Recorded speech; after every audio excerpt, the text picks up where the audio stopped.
जी बिस्मिल्लाहिर्रहमानिर्रहीम, अस्सलाम वालेकुम। मैं हूँ मोहम्मद समीर और मेरे साथ मौजूद हैं आबिद अदलीस साहब। इस टाइम हम सुप्रीम कोर्ट ऑफ पाकिस्तान में मौजूद हैं। आज की जो समाअत हुई है, धुआंधार समाअत हुई है, उसमें अब ब्रेक तो है लेकिन अब उसके बाद भी कंटिन्यू होनी है। लेकिन आबिद अदलीस साहब, आज की जो धुआंधार समाअत का खुलासा क्या है? आज का खुलासा ये है कि सर आज या कल ऑर्डर आ जाएगा कि इलेक्शन कब होने। सुप्रीम कोर्ट के ऊपर जितने भी एतराज उठे, आज जमाल खान साहब का बीच में आपने देखा 2 दफ़ा उन्होंने इंटरप्ट किया। उसके अलावा अटॉर्नी जनरल ने देखा, फिर इरफान कादर जो थे उनको रोस्टरूम से जो है उन्होंने भगा दिया वापस नीचे।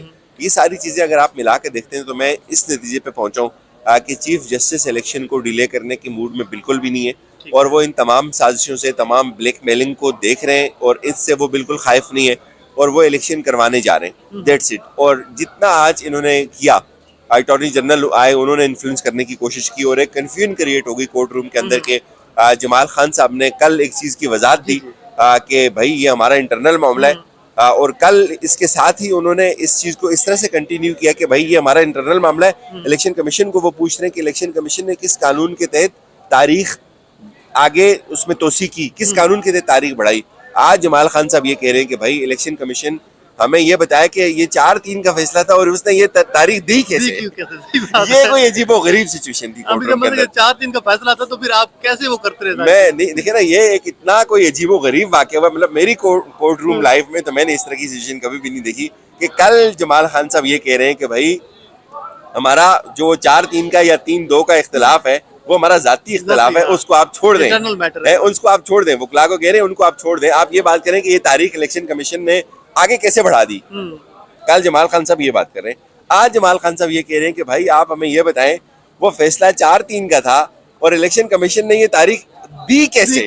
मतलब ये एक इंतहाई अजीबो गरीब चीज थी। बहरहाल इसको भी कंसीडर नहीं किया गया उमर अता बंदयाल साहब की जानिब से। गो के 3 दफा उन्होंने इंटरप्ट किया कोर्ट प्रोसीडिंग को, 3 दफा वो बीच में बोले। और कुछ लोग, हम ये भी वहाँ डिस्कस कर रहे थे कि अगर यार वाकई जमाल खान साहब को इससे इशू है तो वो एक्सक्यूज कर दे, वो बेंच से उठ जाए। सही बात है, बेंच से उठ जाए ना। लेकिन वो बेंच के अंदर भी बैठे हुए हैं। और फिर मुनीब साहब ने इसका बड़ा वजाहत से जवाब दिया कि भाई कभी भी कोर्ट हिस्ट्री में ऐसा नहीं हुआ कि जो अकलियत हो, जो डाइसेंटिंग हो, जिसने एतराज किया हो, जो अलग हुआ हो, वो अक्सरियत में अपना फैसला जो है वो इम्प्लीमेंट करवाने की कोशिश करे। फैसला वो था जो अता बंदयाल ने लिखा, फैसला वो था जो इम्प्लीमेंट हो गया। वह डेट आ गई हुई है।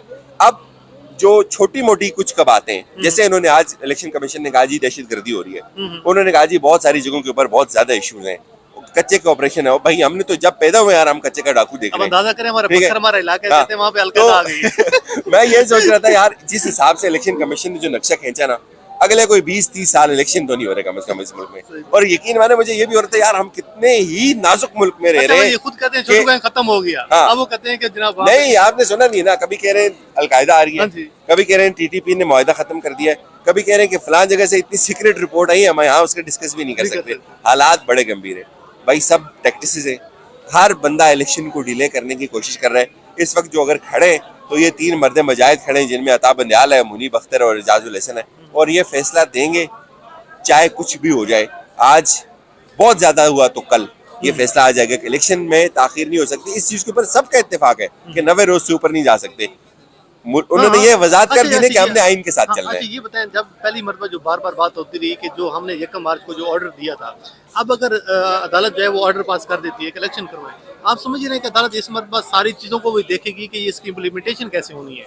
यार अदालत ने पहले भी ये बात कही थी, अदालत ने पहले भी ये बात की थी कि जो जो रेलिवेंट इदारे हैं इलेक्शन कमीशन को वो सपोर्ट चाहिए वो दें, लेकिन उस टाइम नहीं हुआ। उस टाइम नहीं हुआ इम्प्लीमेंट ना। आज उन्होंने वजाहत कर दी एग्जैक्ट एक चीज, 21 बिलियन रुपए चाहिए, वो भी हो गया। कितनी नफरी चाहिए, वो भी हो गया। कब चाहिए, वो भी हो गया। अब चीफ जस्टिस ने आखिर पे कंक्लूड कैसे किया? उन्होंने चीफ इलेक्शन कमीशन के वकील को मुखातब करके कहा कि भाई आप यहाँ आ गए, हम इस नुक्ते पे पहुंचे, हमें इतना पैसा चाहिए, हमें इतनी नफरी चाहिए और ये प्रपोज डेट है। इस नुक्ते के ऊपर आ गए। अब चीफ जस्टिस उनको डायरेक्ट करेंगे, भाई ये मामले रिजॉल्व करो, इलेक्शन करवाओ, बात खत्म। ठीक है। रहीम, अस्सलाम वालेकुम। मैं हूँ मोहम्मद समीर और मेरे साथ मौजूद हैं जुल्करनैन इकबाल साहब। सर ये बताइएगा कि अभी जो धुआंधार एक समाअत हुई है, सर खुलासा क्या है, लग क्या रहा है आज की समाअत में?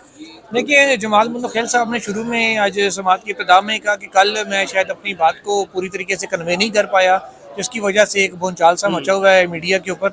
उन्होंने कहा कि मैं अपनी बात को दुरुस्त अंदाज में कहना चाहता, लेकिन जो मैं अल्फाज पूरे नहीं कर सका। उनका ये कहना था कि जी मेरी बात जो मैं कहना चाह रहा हूँ वो ये है कि 2 हिस्से थे मेरी बात के। पहला हिस्सा मेरे हमारे फैसले का ये है कि जो रूल्स हैं सुप्रीम कोर्ट के वो अमेंड होने चाहिए, वो हमारा इंटरनल मामला है। उन्होंने कहा मैं जो आगे फर्दर ये कहना चाहता था कि जो मामला है कि जी फैसला 4-3 का है, मैं अपने इख्तिलाफी नोट जिस पर मैंने दस्तखत किए हैं उसके साथ कायम हूँ और तमाम दरखास्तें और 100 मोटो दरखास्तें डिसमिस और 100 मोटो ड्रॉप हो चुका है, इसलिए कोई ऐसा ऑर्डर नहीं था जिसके तहत इलेक्शन कमीशन ने रजू किया, अगर है तो दिखा दें। इलेक्शन कमीशन के वकील ने कहा कि जी जो 1 मार्च का ऑर्डर है जिस पे आप 5 लोगों के दस्तखत हैं, उसके वो शुरू यहाँ से हो रहा है कि दिस ऑर्डर इज बाय 3-2, आपके उसके ऊपर दस्तखत मौजूद हैं, तो 3-2 की अक्सरियत का फैसला था जिसको हमने इम्प्लीमेंट किया। ठीक है।